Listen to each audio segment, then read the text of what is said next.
বিয়ের অতিক্রান্ত 1.5 বছর 3,000 টাকা কাটমানি দেওয়ার পরেও মেলেনি রূপশ্রীর টাকা। মুখ্যমন্ত্রীর সাধের প্রকল্পে দুর্নীতির ছায়া। দুয়ারে সরকার ক্যাম্পে অভিযোগ দায়ের, কটাক্ষ বিজেপির, সাফাই তৃণমূলের। 1.5 বছর ধরে দুয়ারে ঘুরে ঘুরে মেলেনি রূপশ্রীর টাকা। মুখ্যমন্ত্রীর সাধের প্রকল্পে দুর্নীতির ছায়া। রূপশ্রীর টাকা পাওয়ার জন্য দিতে হয়েছিল 3,000 টাকা কাটমানি, কিন্তু তারপরেও বাতিল হয়ে যায় আবেদন।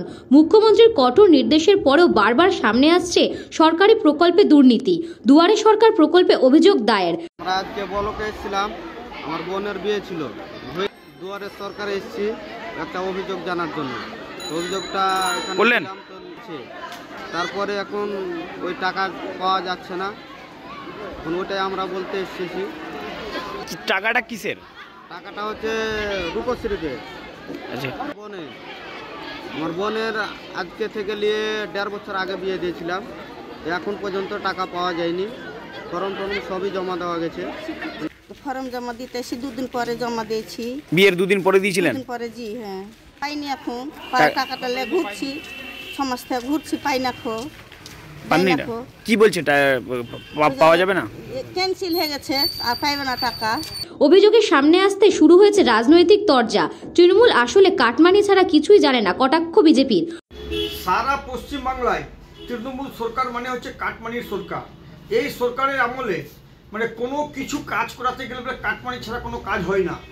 যে বেনিফিশিয়াল আজকে 1.5 বছর আগে তার বিয়ে হয়েছে, তিনিও নাকি কাটমানি দিয়েছেন, তারপরেও প্রশাসন নাকি তাকে টাকাটা দিচ্ছে না, এবং উনি প্রশাসনের দুয়ারে দুয়ারে ঘুরে বেড়াচ্ছেন। এটা হচ্ছে তৃণমূলের শাসনে এগুলোর রাজত্ব চলছে, বুঝলেন?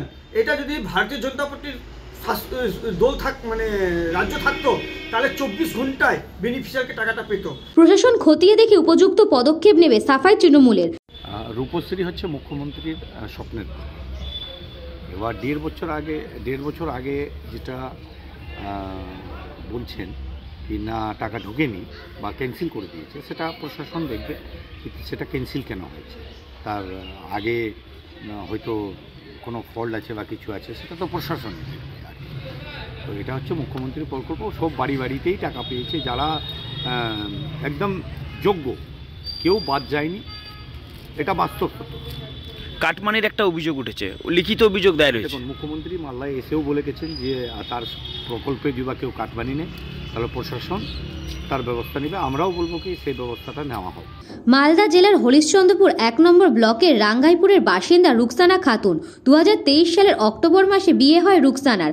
নিয়ম অনুযায়ী করেছিলেন রূপশ্রীর জন্য আবেদন। সেই সময় এই প্রকল্পের সুবিধা পাওয়ার জন্য 3,000 টাকা দিতে হয়েছিল কাটমানি, কিন্তু তারপরও বাতিল হয়ে যায় আবেদন, মেলেনি টাকা।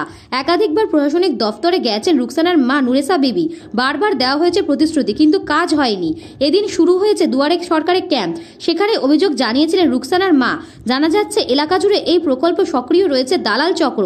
টাকা দিলে তবেই মেলে সুবিধা, আবার অনেক ক্ষেত্রে দেখা যাচ্ছে টাকা দিয়েও কাজ হচ্ছে না।